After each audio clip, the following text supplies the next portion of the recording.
It's off. Cheers, Darren. Okay. Me karakia tātou e te whānau. Tūtawa mai I runga, tūtawa mai I raro, tūtawa mai I roto, tūtawa mai I waho. Kia tau ai te Māori tū, te Māori ora ki te katoa. Haumi e, kui e, tae ki e. Over to you, Councillor Patterson. Thank you. Right, okay. I'm just about to hand it over to, is it Richard or Peter? I'll do a quick intro, but Okay. Isaac will be yeah, sort of running the show tonight. Okay. Okay, so briefly, I'd just like to introduce, for those who haven't met, Isaac McIntyre. He's our senior strategy and consents planner. He has fulfilled the position Stephen Howard previously did. I think most of you probably would be familiar with that. That's just in case some of you missed out last time, which was Isaac's first session. As well as that, we've got Peter Crabb, who is the project manager of our upgrade project, which has currently commenced, and he'll give you a little bit of a rundown of that project as Isaac introduces it. So I'll hand over to you, Isaac, if you're ready, and try not to butt in too much, okay? Thanks for that, Richard. In terms of the PowerPoint, is the council going to place that up on the screen? Oh, cool, thank you. I sure can. We'll just get that all in order for you. How's that? I'll put it full screen. Yeah, no, that's great, Right. thank you. Just tell me when to move. Yep, no, I'll just, sorry, I'm just going to have to bring up my notes here. Here we go. Okay, so I'm just operating off one screen here, so because I can't get the stocking station to work, so just bear with me. Cool. So if we just have a recap, last time we spoke about different options. So if we just go to slide 2, please. And one of them was Richard presented on SDI, which was a subsurface dripper irrigation. Now that's been investigated at Mangatōwhiri, and there was some, as you can see, sorry, I just have to minimise that. So if we just go to slide 2, please.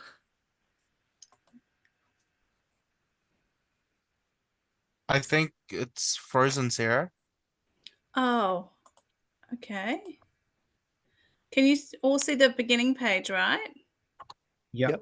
You can see that? Yep. Can you see the next one? You can see it in the thumbnails on the left-hand side, but not the one. How about there? No, nothing. Maybe stop sharing and reshare again. Here it is. Oh, yeah. Now you can see it. There you go. I'll leave it like that. There you go. No, that's great. Thank you for that. So it was a subsurface dripper irrigation. Was investigated at Mangatōwhiri. So there were some issues around that, in that it's got a 170-metre head over an 8-kilometre pipeline. So it's a long way to convey treated wastewater. The disposal field was around 25 hectares, and that's subject to rotating the dripper lines. Up there, we're graced with well-drained loamy soils, which is good for soakage. But it's very expensive to install and operate. It's on private land that becomes non-usable for stock and basically restricts it to a cut and carry operation. And that cut and carry wouldn't be enough to offset the costs of the installation and operation. But it is something that we looked at, but it's probably unlikely to fly. Richard, is there anything you wanted to add to that at all? Yeah, I think it's quite a costly capital cost as well. So it's still an option, but we decided, and when we get to the next slide, I think we pretty much, this is a covering over what we talked about last week. We've done a bit more work on the next option, so I'll hand back to you, Isaac. We just go to slide 3, please. So slide 3, again, a subsurface dripper irrigation. Now the disposal area of this one is only 12 hectares. We're working with porous soils, which has about 600 millimetres depth of soakage before reaching bedrock that does not allow soakage. And that would require a subsurface drainage, and ultimately, once you capture that excess wastewater, it would need to discharge to water. So this option results in that collection of water, and the system would also be capturing a lot of rainfall infiltration or lack of rainfall infiltration, given that the ground could become overly or beyond the hydraulic soakage capability. So there's a number of issues with that, given the soil receiving soils. There was talk of potentially running a cut and carry on that site. Richard and I did a bit of ground truthing last week, and that this terrain, as the locals probably know, is very, very steep up there in that reserve area, winery reserve, and it's I don't know that it would be achievable, but we'd need someone to verify that for us. Now, with this soakage area, it's not deemed as being part of the treatment train. Rather, it would serve as a means of cultural contact with land prior to discharging to a waterway. Again, it's quite an expensive proposal, and it's not something we've ruled out, but it's it's not looking overly favourable as well. So we have Becca looking investigating at other options such as stream recharge, and they have undertaken a study on that. And so we're going to explore other areas around that. We just go to slide 4, please.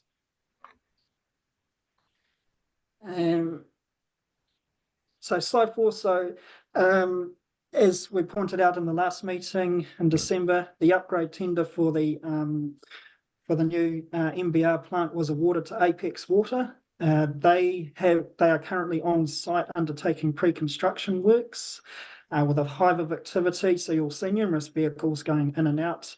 The build time is approximately 18 months, I believe. And I'll hand you over to Peter Crabb, and he'll be able to discuss the technical details of that plant that's going to be installed. So I'll hand it over to you, Peter. Thank you. Yeah. So my name's Peter, project manager for the upgrade. The upgrade itself is it's a liquid stream upgrade, and it's going to treat the wastewater. And there are, as a result of the upgrade, 2 wastewater streams. There is the wastewater stream that we currently have today that goes through the oxidation ponds, generally has a fair bit of algae in it when it gets down to the day pond, with the sort of lot amount of sunlight that we get, particularly a lot of algae in summer. That stream will remain active, but only during storm events in the future. It'll become quite a rare flow, and that flow will, you can imagine, when there's extreme storm events, let's say there's 4 large events or 6 large events in a year, that's the only time that flow stream will become active. So the flow stream that's there today will still be there, but it'll become very much inactive, except in extreme events. Now, the majority of the flow will start going through the new treatment plant, which is in its ultimate form as an MABR plant, which is very much like what we've installed at Te Kauwhara. The membrane plants filter out to what is very clear water. It's from a human perspective, it's visually indistinguishable from drinking water, and it will be the main flow, and that flow will run constantly. It'll be there throughout summer and winter, and that's the flow that we intend to direct to the new discharge point. So whether that's a river discharge or a ground dripper system that permeates suitable for that type of network. So this plant will really allow 2 streams to operate, and the primary stream being the permeate flow, which is very clear. Well, probably the main thing that's captured by this photo is how compact a new modern MBR plant is. So this plant is quite a significant uplift. It occupies a very small footprint within the existing plant, yet it does 4 times the flow rate, and it delivers to a much higher quality. So And that's, so it's a huge step change for Raglan in terms of quality and flow capacity. And it's quite significant. There's been quite a benefit in waiting for innovation. So the oxidation ponds are at the end of their life. Most people have done incremental upgrades after oxidation ponds, but waiting has been really good. So we're able to basically launch now into a modern treatment plant. Peter, this plant here is same technology, virtually. Is it much of a mirror image of the Tikofota plant, or? The larger scale, so rather than having stainless steel tanks at Tikofota, they'll be a concrete tank. Okay. That's about the only difference there. Okay, thanks. Yeah, for size reference, the ultimate plant at Tikofota, once it has its third lane, is 3 megalitres. This plant will be 5.5 at its ultimate size. Isn't the Tikofota plant MABR and this is only an MBR? The MABR features get added to allow for growth. So we're installing all the civil assets, and it'll be just the plain MBR plant initially. When further growth comes to Raglan, we will retrofit the MABRs in the anoxic zone, making it kind of similar to Tikofota. Okay. Question, just in the terms of the discharge to land, discharge to stream, I thought these had all been, I recall a couple of years ago attending a number of these meetings in town, and I thought those sort of options had been looked at in quite a lot of detail, and that they'd been rejected because the streams don't clear out enough on the tidal flows. It tends to, water gets trapped in there, and you just don't get the flushing. And that discharge to streams wasn't an option. That's what I thought, and I thought that had been fairly vigorously investigated with a whole lot of other options. Yeah, I'll comment on that back to you, if that's okay, Isaac. Back to Mike. You're absolutely correct. We did look at that early in the investigation of stream recharge. The permeate that we're in, and further on in the presentation, Isaac's going to talk about the permeate sort of reductions we get in nutrients and BOD and things like that. It is quite, they're sort of nearly half the levels that we were anticipating getting out of an MBR, and I think that's sort of reflected in Pete's comments that we've come into this technology at the right time, Mike. So yeah, in our investigation, could I clarify then? So the difference now is the technology's better, the treatment's way better, and so you believe stream discharge charge is an option now? It is an option, and we are looking at the type of discharge we do, because for cultural reasons, we can't just have it pouring into the creek. We do have to pass through soil of some sort, and that's sort of been with we had a meeting with one of the iwi groups last week. That was sort of, they acknowledged that the quality of the permeate, which Isaac will talk a little bit more about, is really good, but they do want their cultural thing met. Whereas earlier on, we still had probably twice the nitrogen levels when we modelled this earlier and things like that. So that's why it might not fly, Mike, and we will get that work redone just to make sure that what we're doing is going to not impact on that. Okay, thanks for that. I don't know if now's the time, Eugene, but some stage tonight we did want to have a discussion. Just we're in the middle of our LTP planning, and that has raised some issues around wastewater treatment for the district, and we did want to talk about that at some stage, but I'll leave that to Eugene. Yeah. Look, it's probably something, while we're on it, it's probably something we should talk about. As you mentioned, Richard, about you last week you had on-site meetings or something with mana whenua iwi.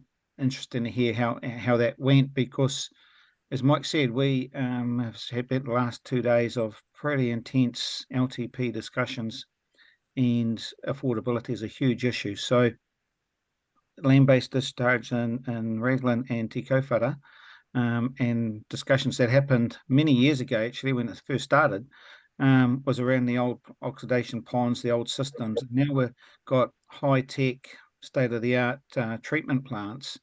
I think we really need to have that serious discussion again with the community at some stage, that it gets to a affordability stage that our communities just can't continue to cope with the cost and affordability, and it's really rearing its head right now through our LTP, and so the bigger land discharge and looking at just Wainui Reserve is all very well, and you guys are the experts in that, but you know, you can only pump so much water into a certain bit of land, and then it becomes you know, irrelevant or no good to you in the future. And with the growth we know happening in the next 10 or 15 years, but how about in the next 30, 40 years? And I think we need to start to have that serious discussions with mana whenua and the wider community on some actual facts and you know, a bit of a reality check on what's happening, because the state of the systems that are going in, that you guys are putting in, are the best there is. And so I think sometimes along this journey, for the last 6 months, 12 months or so, when we know, as we're starting to get to this, and you guys have commissioned this plant, we need to have that serious discussion, because between the two plants to have land discharge could be in the vicinity of $70-80 million. I'm talking about the two land discharges. Our communities can't afford that. They can't afford the normal general increases in wastewater charges. So it is concerning, and I think our communities are starting to realise that. And I think the Raglan community have to have that discussion very soon. I know that there seems to be a little bit of change in view in some groups within the Te Kaupara group on affordability for their people. So, you know, because at the end of the day too, land discharge is good, but it doesn't take away harbour discharge in the end anyway. You still always got to have that. Part of that reality check is that we've got 33,000 ratepayers in the district, and that's including businesses and farms, but we've got, for wastewater, because it's targeted and only not everyone's hooked up, there's only about 12 or 13,000 ratepayers. And so that's when the reality of funding this sort of stuff becomes really tough.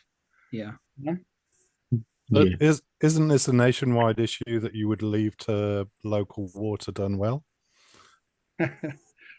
I don't think we've got the time, James. It's, you know, I'll be, yeah, look, that'd be nice, but we've got consents that are expiring, and we've got to meet regulatory standards.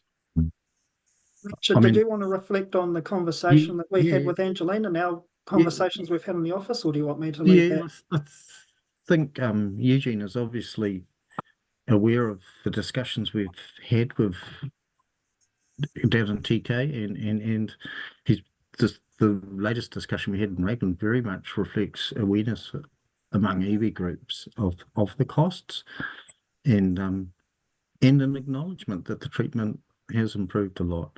So that is a big part of the driver of why Mangatāwhiri, we were quite, you know, it was going to cost as much as the plant to pump it up there, and that you know, for disposal costing as much as the treatment is you've got to question that, especially when it's such a high quality permeate. And that's what drove us to look at Wainui. The soils are fairly poor there, so we have to drain it, the subsoil drainage. So we end up with large quantities of naturally occurring water we're draining from the park, as well as sort of sucking all our effluent up nearly again at times during the year. So having a disposal which meets the cultural needs in Raglan is passing through soil, but can safely be discharged to the environment is what's driving us, is very much an awareness of costs, because my team's been heavily involved in developing the LTP. We're quite aware that these numbers are huge, as are the councillors who are present here. So I think it's very encouraging. the signals we're getting from the various iwi groups in our community. They're part of the community too. That they have to bear these costs just the same as us, you know. So I think it's very positive, but I know it comes at an awkward time when councillors are making decisions as we speak, you know. No, thanks, Richard. Like I'm really pleased that you've been having those discussions out at Raglan with those groups. Only hit because- one so far, Eugene. So Okay. you Okay. Well, gotta that's do the other group first, the Yeah. second group. But okay. Great start. Great start. And it was just something that, you know, we're sort of discussed in council. We're just wondering, you know, that we're not pushing on a certain area about land discharge and people are not aware of actually the costs and the impacts on their communities. Ability to service that. So I'm really pleased you've been doing that and looking at the other, you know, some of the other options. But swinging back to the iwi groups, you know, me and Peter have talked about, and we've broached it with them to take a minibus full of them up to TK and actually see that, because like Peter says, this is a similar plant. Good. It's not quite the same, but it's similar. So yeah, so Eugene, we're also getting some Australian councils wanting to visit and Matamata Piakau. So Wow. Oh, okay. You're becoming a showcase. Yeah.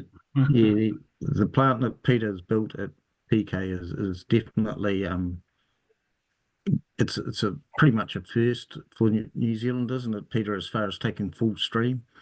Yeah, it's just the right ideal size for that, you know, for modern technology. So something to be proud of. Yeah, absolutely. Oh, that's really good. Sorry, we're thrown off track probably a bit, Isaac, on that discussion. It was just a good opportunity to raise those concerns and talking about getting a van or minibus or whatever and taking some of those community groups, parties, and Raglan to Te Kowhara would be an extremely good exercise to do. So I really support that, and be interested when that does happen to go to pop in or pop along. Well, and also I think Sarah, correct me, but I think Councillor Thompson has extended the opening ceremony at TK to the community board. Is that correct? Yeah, that's correct. I did send out invitations, but I haven't received any yet. That's but I'll double check again tomorrow and touch base and let everybody know how that's going along. But yeah, we've definitely invited them to that milestone celebration so they can have a good look around. And I'll support that by giving them a little bit of a giddy up on that as well to respond. Thank you. And if there's anybody else that you would like to invite, just let me know. Cool. Thank you. Thanks. Sorry. The break on Mike. Yeah, look, I think going forward now, and that look, I think that's a great that idea of taking people up to have a look at what it does and how it works. We did one recently as council, and we were all pretty impressed with it. It's a very good plant, and what an asset, community asset. So that leads into what we need to do now for this year is communicate well with the community. And those meetings I mentioned earlier a couple of years ago were well attended. The one we just had just last year was very well attended. So I think at some stage we want to do something similar once we've got a better handle on our situation, that we meet with the community and convey what's our likely direction and what can we do, realistically. Yep. Cheers, Mike. Sorry, guys, back to you, Isaac. Thanks for that, Eugene. Some of those points that you raised there, Eugene, I'll talk to later in my slides. So that was really good that you sort of preempted them. If we could just go to slide 5, please. So so what I'm showing here is you've got current performance on the left and new plant performance on the right there. So as you can see, total nitrogen for the past 12 months has averaged 27.7 milligrams per litre with the current oxidation system, and this is to the right. We've got up to 4 milligrams per litre would be expected from the new MBR, and that's an up to figure. So that's a significant reduction in total nitrogen. And also we've got carbonaceous biochemical oxygen demand, which we just call CBOD. So for the past 12 months, that's averaged 15.5 milligrams per litre. With the new MBR, we're going to be looking at up to 5 milligrams per litre. So again, we're seeing significant reductions in those two parameters there. If we could just go to slide 6, please. So total suspended solids, as you can see, has been very up and down. And unfortunately, for the past 12 months, we have breached the consent limit. I believe it's around 30 milligrams per litre. We're tracking around 54.3 milligrams per litre. And with the new MBR, we're going to be looking at up to 5 milligrams per litre. So again, massive reduction in suspended solids there as well. And if we go to slide 7, please. So we don't, in the current consent conditions, we don't actually have any monitoring of total phosphorus, E. coli, or pH, but I just wanted to add those figures in there just to show you that they are super low. So I'll just talk to E. coli first. It's expected to be around 14 CFU per 100 mil, so that's colony forming units. Now that's well within the WRC. What they have is a water quality category that they use, and they rate it as excellent, satisfactory, and unsatisfactory. So it fits within the excellent category, which is anything less than 55 CFU per 100 mil is fine for contact recreation. As we know, the receiving waterways in Raglan, there's a lot of contact recreation. And ammoniacal nitrogen down to up to 1 milligram per litre. Now that's not in the slide there. So we're expecting up to 1 milligrams per litre. That's exceptionally low. And ammoniacal nitrogen is something that is very toxic to aquatic fish life. So I don't know what the current performance is, but I'd say it's quite a bit higher than what we're going to get from the MBR. So that's, I can say right now we're probably going to get quite a big reduction. Now the pH can affect plants and fish if it is too high in acidity or at the other end of the spectrum alkaline.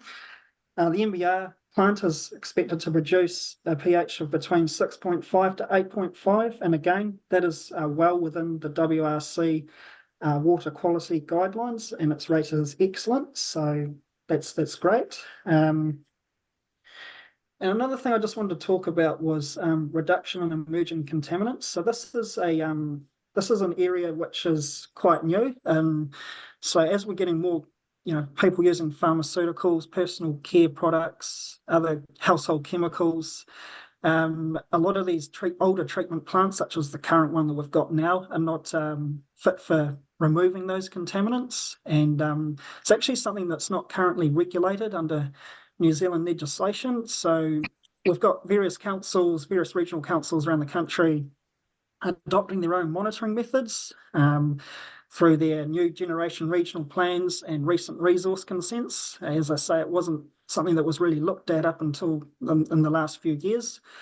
So we're probably expecting that the WRC may look to implement some monitoring conditions on the new consent around emerging contaminants, and that'll be driven by the sensitivity of the receiving environment. So if it's going into a contact recreation waterway where there's lots of fish spawning, etc., then they're going to want to know what's going in there. So it's been found. I've found some evidence online that MBR plants have been able to remove up to 90% of emerging contaminants. So that, again, that's really so good to note and take on board. And it just reflects the the quality of the treatment that the MBR plant will produce. That's sorry.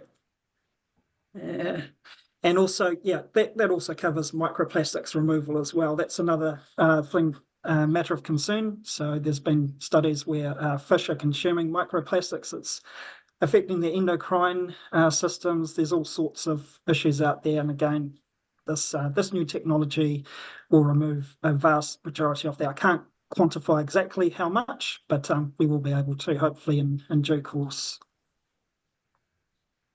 And that's it in terms of those slides. Thanks, Isaac. That I have those figures there are pretty impressive from the current now to what the new plant will do. That's amazing. So would that's you know, you can't compare apples with apples, but Peter, is that sort of the results we would be getting from the Te Kauwhara plant, or from the old to the new, that sort of type of improvement? Yeah, so the parameters are correct. They're based on the Waikato Tainui river quality targets. But, you know, they are the high-end targets for an MBR plant. It does cover the permeate system, so there still will be an existing water flow from the oxidation ponds in extreme events, or if we get a lot of seawater ingress, that's another sort of event that would drive flow through the old oxidation ponds. The old oxidation ponds will perform a little better in the future, but it's worth recognising all those parameters apply to what's referred to as the permeate stream, which is the predominant stream in the future. The current stream will still exist, and it's worth recognising that. It does that also at Te Kauwhara, so we retain these old ponds for resilience. If there was an earthquake, a supply chain shock, massive power outage, we can run for quite a while without power, but it does get hard. So we certainly retain the old system for resilience, and it allows us to buffer storms and buffer, have a rapid response in an earthquake. So these two systems work very well together. The main flow afterwards will be, as Isaac's outlined, the river quality standard targets. The best way to see it is to see it in person, and is to, hold it up against the glass of water and ask people, which one's which. That's the ultimate outcome. Yeah, absolutely. Mike, you got your hand up there, did you? Yeah. Look, there was a query on the slides. Some of the graphs you showed, I just as an amateur, there was there were quite a lot of up and down in the old system, and it trending. And one of the graphs particularly was quite low, almost comparable to some of your new levels. The question was, why did it fluctuate so much? Some of the fluctuations were quite sharp. So just a question as a non-technical person. So our main non-compliance, if I'm right, Ed, is suspended solids and total nitrogen. Yeah, that's the longest running one, is the suspended solids. CBOD is now creeping up a bit too, which is showing signs of use at the plant. Which will have a little bit of problem with our presence on site. The suspended solids fluctuates a lot. It comes down to, it sounds bad, suspended solids, but suspended solids in winter is bad because it is primarily a bacterial load coming from the treatment system. They're not predominantly, the bugs aren't contagious, but it's not desirable.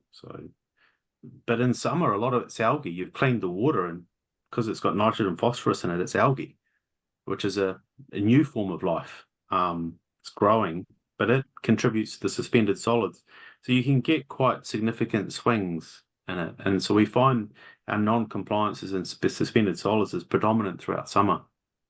And it gets better in winter. But algae itself is not a pathogen. So. Yeah, but it's not ideal in the harbour. And thanks for that explanation. I saw Edward had put a few things in the chat there about Hamilton City standards. By the looks of things, that was saying that what you're targeting and with this new plant will meet those standards. But it'll be, Hamilton City, they don't have to they don't have a limit for emerging contaminants, but they have to do a 5-yearly report, which they get the Cawthron Institute to do. So they look at the wastewater coming out of the treatment system at Hamilton. We just had their recent 5-yearly one in, and it's good news. They're all very low. So whatever Hamilton City's doing seems to be reducing the load quite significantly, and their treatment system is far more old-fashioned than yours will be. So it's so it's looking good for that sort of thing. That's something, let's say, that hasn't been happening in New Zealand until quite recently, the whole emerging contaminants. So anything we get as far as a limit or more treatment of that is going to be a welcome addition. I also just mentioned there is currently an E. coli condition on the current consent for 14, a median of 14. So it's something we have to watch out for, because that the new condition will be that or less. So it's something you're going to make sure you get your UV sorted out or your filters sorted out to remove the bacterial load. Yeah, so the E. coli is a good measure, unlike suspended solids, of pathogen load, and that's why it's desirable to have that low. So that's certainly one we will be playing a close eye to as we have a strong presence on site to see if there's anything we can do to improve while we're there until the new plant comes online. The permeate flow doesn't pass E. coli. It can't pass through the membrane, and so that what sort of is really what makes an MBR different than any other treatment system. It has a filter barrier. So the Puketi plant for Hamilton City Council is a more traditional treatment process. Primarily, the clean flow is decanted off the top of a clarifier. There is no filter. It's just a clarification process. You're waiting for stuff to drop out of the fluid. So the Raglan permeate will be high quality. You will have a filter barrier for flow that passes through the MBR, which is the majority of the flow. That's why Hamilton has those banks and banks of UV lamps there to take care of the bacterial load. And to be fair, it does work. They usually get UV kills it down to about less than 10 E. coli in their sample, so it does work, but it's a bit old-fashioned and does suffer from upsets when they have to add bleach to the outfall to sometimes blitz the stuff that gets through. Yep. With an MBR, you still UV, but that's just mostly to keep, it's another barrier of protection, but it's not necessary. And as far as Peter, just clarifying that, the 14 is the limit pre hitting the UV, isn't it? No, that's post UV. Post UV, okay. All right, good. Thanks for those comments in the chat there too, Edward. That was helpful as well. So, very good. Good discussion. Really good update. And as said earlier, really good to see, Richard. You guys have all been having those discussions. Or starting to have some of those discussions with some of the community groups out there, and heading into the celebration of the commissioning opening of the TK plant. It would be really good to get some interested people in the Raglan community up there. So really good. Follow that up, Lisa. And it's excitement, Eugene. That's what we want. Excitement. Yeah. Exactly. I mean, it is an extremely exciting time there, as Mike said before, when we went up to the TK fodder plant. I think everybody was pretty buzzing to see, the technology and what's been happening and our relationship that's, sort of evolved with Watercare and where we're at now. So really good signs. And then obviously that's going to roll out with the Apex contract that you guys have awarded to build the plant at Raglan. So really, really good stuff. So is there any other questions from anybody? No. Lisa, sorry, I didn't see your hand up. Sorry. No, that's okay, Eugene. I'm just asking, how many for, the celebration part at Te Kauwhata, how many people can we have as extras? Say if I got people from Raglan, could we bring 20 people up?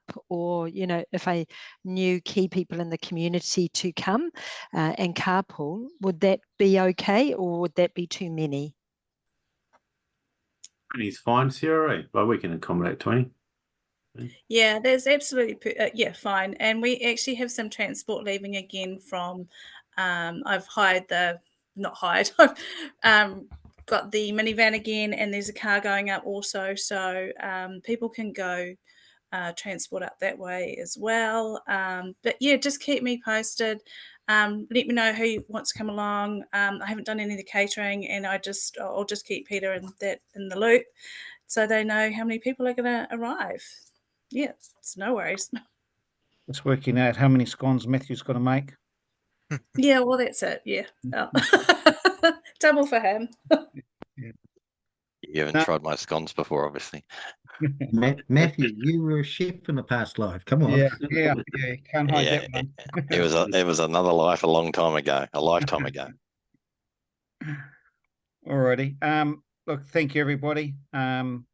We will be Lisa. I assume you'll catch up with Chris out there.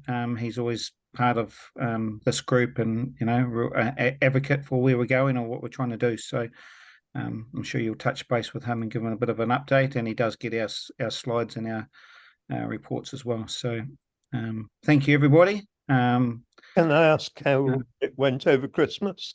Because we had the usual crowds over Christmas, but we also had unusually wet weather over Christmas. So did everything go fine, or were there any problems? There was no problems. We were shocked. We had accelerated the dosing over Christmas, added additional coagulant. So yeah. Okay, that's good news. The system worked fine. So it worked fine for an oxidation pond. Yes, good question, John. That's the intense time of the year and where the big load comes on. So yeah, good to hear that, and good outcomes. Alrighty, if there's no further discussion or any questions, I'll ask Darren to close us off, and we'll see you, a lot of you, next week at WGB meeting. Have you got a minute, Eugene, just to hang around, and Lisa, just for a minute? Yep, can do that. Cheers, Darren. Also, unuhia ki te urutapua tāne, kia watea, kia mama te ngākau. Te wairua, te tinana, te hinangaro i te arata kātu. Koe ara e rongo, whakairia ki runga, kia watea, ai rā, ko watea, haumi e, hui e, tae ki e. Alrighty, thank you, everybody. Enjoy the rest of the evening. Cheers.